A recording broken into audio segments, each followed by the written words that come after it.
ને લઈને છે સિસ્ટમ છે સક્રિય થતી હાલ જોવા મળી રહી છે। તેની સાથે સાથે જો જોઈએ તો કે આગામી દિવસોમાં છે એ ગુજરાતમાં છે ફરી એકવાર છે વાવાઝોડાની અસર છે જોવા મળી શકે છે ને જેના લીધે જો જોઈએ તો કે છે આગામી દિવસોમાં છે એ ગુજરાતમાં છે એ ભારે પવનની પણ છે આશંકા છે જોવા મળી શકે છે। ત્યારે છે આપણા વિડીયોમાં જોવાના છે કે આગામી દિવસોમાં છે એ કયા પ્રકારે છે એ વાતાવરણ છે રહેવાની સંભાવના છે જોવા મળી શકે છે। ત્યારે જો જોઈએ તો કે ફરી એકવાર જો આપણે જોઈએ તો ફરી એકવાર છે windy.com માધ્યમથી છે આપણે જોવાના છે કે આગામી દિવસોમાં છે એ હવામાન કયા પ્રકારે છે રહેવાની સંભાવના છે જોવા મળી શકે છે। ને તેની સાથે સાથે જો જોઈએ તો કે છે આપણે વેધર રડાર, સેટેલાઇટ રડાર તેમજ વાઇન્ડ, રેન, થંડર એટલે કે તમામ વિસ્તારો જો જોઈએ તો કે છે આ બધા જ વિસ્તારો છે એ weather radar, satellite radar plus wind, rain, thunder, temperature આ તમામ વસ્તુઓને છે આજે છે ઉલ્લેખ કરવાના છીએ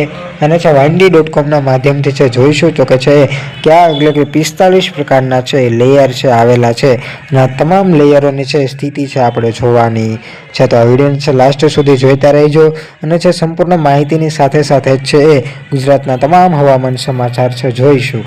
જો શરૂઆત જો છે રડારથી એટલે કે છે આ વેધર રડારથી શરૂઆત કરીએ તો કે છે એ વેધર રડારને ઓપન કરતાની સાથે સાથે જ છે તેમાં છે એ સમગ્ર ગુજરાતની છે એ રડારિક સિસ્ટમ છે જોવા મળી શકે છે। હાલ જે તમે જોઈ શકો છો કે ગુજરાતમાં છે એ કયા પ્રકારે છે રડાર જોવા મળી શકે છે એટલે કે જો મુંબઈ બાજુ અને ગુજરાત બાજુ જો જોઈએ તો કે છે વેરાવળવાળી પટ્ટીમાં છે આ પ્રકારે છે રડારની સ્થિતિ છે જોવા મળી શકે છે। અને જો જોઈએ તો કે છે સૌથી વધારે છે વેરાવળ, જુનાગઢ અને ઉનાવાળા વિસ્તારોમાં છે આ વિસ્તારોમાં છે સૌથી વધારે છે રડારીય સિસ્ટમ એટલે કે છે એ ઉના જે છે એ સાઈડનો રાજુલા બાજુનો ભાગ છે જોવા મળી શકે છે। તે વિસ્તારોમાં છે તમે જોઈ શકો છો કે આ પ્રકારે છે એ રડાર જોવા મળી શકે છે એટલે કે જો જોઈએ તો કે છે ગોળ પટ્ટીમાં છે તમામ વિસ્તારોનો છે રડાર છે આવરી લે છે આ પરંતુ જો તમે જોઈ શકો છો કે આ વિસ્તારોમાં પણ છે આ પ્રકારે છે રડારો છે જોવા મળી શકે છે જે તમે છે અહીં જોઈ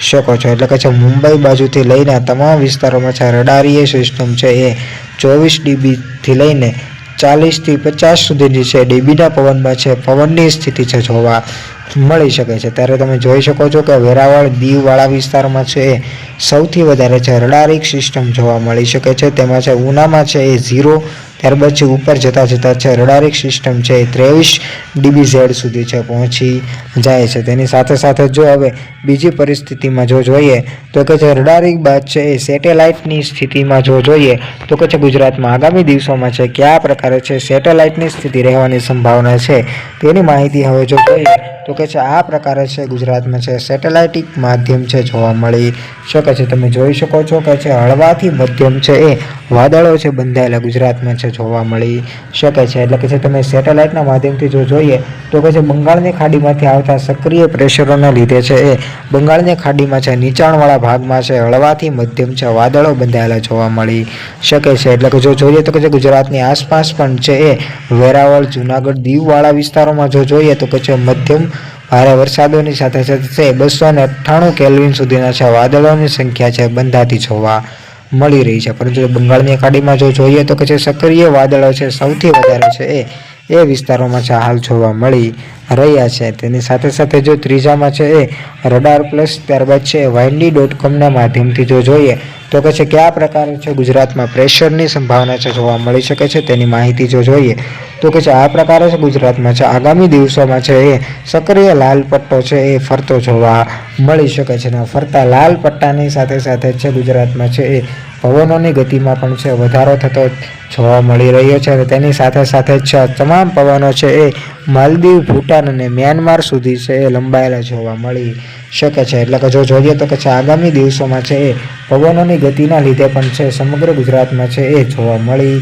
શકે છે એટલે કે જો ત્યારબાદ છે windy.com માધ્યમથી છે 10 તારીખ, 11 તારીખ અને 12 તારીખનો પણ છે અહીં અહેવાલ જોવા મળી શકે છે। ત્યારબાદ છે ગુજરાતના છે નીચાણવાળા વિસ્તારોમાં પણ જો જોઈએ તો કે છે એ 60 કિલોમીટરથી લઈને 65 કિલોમીટર સુધીની છે ઝડપ છે જોવા મળી શકે છે જે તમે છે હાલ છે ગુજરાતવાળા વિસ્તારોમાં છે જોઈ શકો છો એટલે કે છે 60 કિલોમીટર સુધીની છે અને નીચાણ બંગાળની ખાડીમાં જો જોઈએ તો કે છે એ 55 કિલોમીટર સુધીનો છે પવનની ગતિ છે જોવા મળી શકે છે. એટલે કે તમે જોઈ શકો છો કે 50થી લઈને 70 કિલોમીટરની છે એ ગતિ છે હાલ જોવા મળી રહી છે. તેની સાથે સાથે જો જોઈએ તો કે છે રેન થંડરના માધ્યમથી પણ જો જોઈ લઈએ તો કે આગામી દિવસોમાં છે કયા પ્રકારે છે રેન થંડરના સ્થિતિ રહેવાની સંભાવના છે એની માહિતી જો મેળવીએ તો પછી આ પ્રકારે છે એ આગામી દિવસોમાં છે ગુજરાતમાં છે પવનની સ્થિતિ છે જોવા મળી શકે છે. જેમાં છે નીચાણવાળા ભાગમાં પણ જો જોઈએ તો કે છે સક્રિય પવનો છે જોવા મળી શકે છે. તેની સાથે સાથે છે એ વાઇન્ડીના.comના માધ્યમથી છે એ સમગ્ર અહેવાલ છે જોઈ શકાય છે. જેમાં છે તમે જોઈ શકો છો કે જમ્મુ કાશ્મીરમાં છે હજુ પણ છે એ વાદળો બંધાયેલા જોવા મળી શકે છે. જેમાં છે કુદડાવાળી લાઈન જોઈ શકો છો તમામ વિસ્તારોમાં છે એ -15 ડિગ્રી સુધીનું છે તાપમાનની સાથે સાથે છે એ બરફવાળી સ્થિતિ છે જોવા મળી શકે છે. ત્યારબાદ છે એ ત્રીજા ફીચર તરફ વાત કરીએ તો કે ટેમ્પરેચરને લઈને જો વાત કરીએ તો કે છે એ કેન્દ્ર માધ્યમથી જો જોઈએ તો કે છે આ પ્રકારે છે ગુજરાતમાં છે આગામી દિવસોમાં છે ટેમ્પરેચરની સ્થિતિ રહેવાની સંભાવના છે જોવા મળી શકે છે. જો નીચાણવાળા વિસ્તારોથી શરૂઆત કરીએ તો કે છે 22 ડિગ્રીથી લઈને 20 ડિગ્રી સુધીનું. ત્યારબાદ છે તે જેમ જેમ ઉપર જતાં વેરાવળ 21 ડિગ્રી ઉપર જતાં છે એ દીવવાળા વિસ્તારોમાં પણ એ સ્થિતિ. જૂનાગઢમાં 16 ડિગ્રી સુધીનું. ત્યારબાદ છે એ સીધું દ્વારકા બાજુ જો જોઈએ તો કે છે બંગાળ ખાડીનો સૌથી બાજુનો વિસ્તાર છે એ વિસ્તારોમાં છે 22 ડિગ્રી સેલ્સિયસ તાપમાન છે જોવા મળી શકે છે. અને જામનગરમાં 18 તેમજ છે સૌથી ઓછું તાપમાન છે એ નલિયા ખાવડા અને ગાંધીધામ બાજુ છે જેમાં છે 18 ડિગ્રી તાપમાન છે એ જોવા મળી શકે છે. એટલે કે 18 ડિગ્રીની સાથે સાથે છે આ તાપમાન છે એ વધારો થતો જોવા હાલ મળી રહ્યો છે. ત્યારબાદ જો જોઈએ તો કે છે જૂનાગઢમાં છે એ એવરેજ સક્રિય તાપમાનની સ્થિતિ જોઈએ તો કે છે આ પ્રકારે છે સ્થિતિ છે જોવા મળી શકે છે. ત્યારબાદ છે સિટી ટેમ્પરેચરના માધ્યમથી પણ જો જોઈએ તો કે છે કયા પ્રકારે વિસ્તારો છે રહેવાની સંભાવના છે એની ફરી એકવાર. અને ત્યારબાદ છે ક્લાઉડના માધ્યમથી પણ જો જોઈએ તો કે આગામી 10 તારીખમાં છે ગુજરાતમાં છે ફરી એકવાર છે ક્લાઉડની સ્થિતિ છે બંધાયેલી જોવા મળી શકે છે. તેની સાથે સાથે છે તમે જોઈ શકો છો કે છે 10થી લઈને 11 તારીખમાં છે ગુજરાતમાં છે વેરાવળ, સુરત, ભાવનગર, મહુવા, અલંગ, દીવ, ઉનાવાળા વિસ્તારોમાં છે એટલે કે ભાવનગરવાળા વિસ્તારો છે એમાં છે વાદળોની સ્થિતિ છે બંધાયેલી હાલ જોવા મળી રહી છે. ત્યારબાદ છે દ્વારકા, જામનગર, થાણવાળા વિસ્તારોમાં પણ છે એ. અને ત્યારબાદ છે સૌથી વધારે જો જોઈએ તો કે છે 89% ક્લાઉડ છે 11 તારીખમાં છે એ જામનગર બાજુ જોવા મળી શકે છે. તે એટલે કે છે તે વિસ્તારોમાં છે સૌથી વધારે છે એ સ્થિતિ હાલ જોવા મળી રહી છે. ત્યારબાદ જો જોઈએ તો વેવના માધ્યમથી પણ જો જોઈએ તો બંગાળની ખાડીમાં છે કયા પ્રકારે છે એ વેવનું સર્જન થતું જોવા મળી રહ્યું છે તેની પણ છે માહિતી જોઈ શકાય છે. એટલે કે જો જોઈએ તો કે છે વાઇન્ડીમાં છે એ 45 પ્રકારના લેયરની સાથે સાથે છે સમગ્ર છે એ હવામાનની છે માહિતી છે એ વાઇન્ડીના માધ્યમથી પણ છે મળી શકે છે. જે તમે છે અલગ અલગ છે એ outdoor map, fire danger, drought monitoring, pressure, extreme forecast, weather warming, dust mass, concentration, surface ozone, એબ્સોલ ઓઝોન લેયર, SO2, NO2 એ તમામ પ્રકારના છે એ સક્રિય ફીચરો છે એ વાઇન્ડીમાં આપેલા જોવા મળી રહ્યા છે. તેની સાથે સાથે છે આ તમામ ફીચરોની સાથે સાથે છે એ સમગ્ર સ્થિતિની છે માહિતી છે અહીં જોઈ શકાય છે. અને જો વાઇન્ડીના માધ્યમથી પણ જો જોઈએ તો કે છે પવનની સીધી જ ગતિ છે એ જોવા પણ મળી શકે છે. નમસ્કાર દોસ્તો, સ્વાગત છે તમારું ગુજ્જુ ન્યૂઝ યુટ્યુબ ચેનલમાં. આજના મહત્ત્વના સમાચાર જાણવા પહેલાં જો તમે ગુજ્જુ ન્યૂઝ યુટ્યુબ ચેનલમાં નવા હોય તો ચેનલને સબસ્ક્રાઈબ, લાઇક, કોમેન્ટ અને શેર અને હવામાન વિભાગની અવનવી માહિતી મળતી રહે. આજના મહત્ત્વના સમાચારની વાત કરતાં પહેલાં વાત કરીએ હવામાન વિભાગની તો અહીં તમને સ્ક્રીન ઉપર દેખાઈ રહ્યું છે ક્યાંથી ક્યાં ગુજરાતમાં ખાસ કરીને પવનો આવી રહ્યા છે. અહીં તમને સ્ક્રીન ઉપર દેખાઈ રહી છે કરાચીથી મોટાભાગના પવનો પૂર્વ દિશામાં આવી રહ્યા છે. જ્યાં પૂર્વ દિશામાં આવતા વેત તે ગુજરાતના અમુક તટ વિસ્તારમાંથી પસાર થઈ રહ્યા છે એટલે કે તમને ગુજરાતના દરિયા કિનારો વિસ્તાર છે ત્યાંથી પાછા ફળી રહ્યા છે અને અંદમાન નિકોબાર ટાપુ અને સાથે મળી રહ્યા છે. ખાસ કરીને અંદમાન નિકોબાર ટાપુ છે એટલે કે અરબ સાગરને મોટાભાગના પવનો મળી રહ્યા છે. પશ્ચિમ ભાગમાંથી પવનો આવી રહ્યા છે અને ગુજરાતના આટો ફેરો થઈને અરબ સાગરને મોટાભાગના પવનો થઈ રહ્યા છે. હું તમને ભારત તેમજ ગુજરાતને ઝૂમ આઉટ કરીને દેખાડવાનો પ્રયત્ન કરું કે બધા વિસ્તારમાં કયા કયા પ્રકારની હવામાનની અસર છે. તમને સ્ક્રીનને ઝૂમ આઉટ કરીને દેખાડવાનો પ્રયત્ન કરું ક્યાંથી ક્યાં પ્રકારની ખાસ કરીને અસર છે. મોટાભાગના પવનો ઉત્તરથી દક્ષિણ તરફમાં ખાસ કરીને પવનો આવી રહ્યા છે અને સ્ક્રીન ઉપર દેખાઈ રહ્યા છે કે પવનો ઉત્તરથી દક્ષિણમાં આવી છે. તિબેટ વિસ્તારની વાત કરીએ તો ઉપરના ભાગમાં ખાસ કરીને કાલના પ્રમાણમાં ખૂબ વાતાવરણમાં તફાવત જોવા મળે છે, કારણ કે કાલના સમયમાં લીલું વાતાવરણ ખૂબ ઓછું હતું. હાલના પ્રકારમાં આપણે જોઈ શકીએ છીએ કે વાતાવરણમાં ખૂબ તફાવત જોવા મળે છે. વાત કરીએ નીચેના ભાગના એટલે કે ઉત્તરથી દક્ષિણ ભાગની વાત કરીએ તો તમને દક્ષિણ ભાગમાં દેખાડું. કાલના સમયમાં દક્ષિણ ભાગમાં વંટોળા સર્જન થઈ રહ્યું હતું, તો સ્ક્રીન ઉપર તમને દેખાઈ રહ્યું કે આજના સમયમાં કોઈ પણ પ્રકારનું વંટોળું સર્જન થઈ તેવી શક્યતા નથી. અહીં તમને સ્ક્રીન ઉપર દેખાઈ રહ્યું કે 2 વંટોળા સર્જન થઈ રહ્યા છે. અહીં સ્ક્રીન ઉપર તમને દેખાઈ રહ્યું છે કે મોટા ભાગે માલદીવ આજુબાજુના વિસ્તારમાં એટલે કે શ્રીલંકાના નીચેના ભાગમાં હજારો કિમી દૂર આજુબાજુ વિસ્તારમાં દરિયા કિનારામાં એક વંટોળું સર્જન થઈ રહ્યું છે.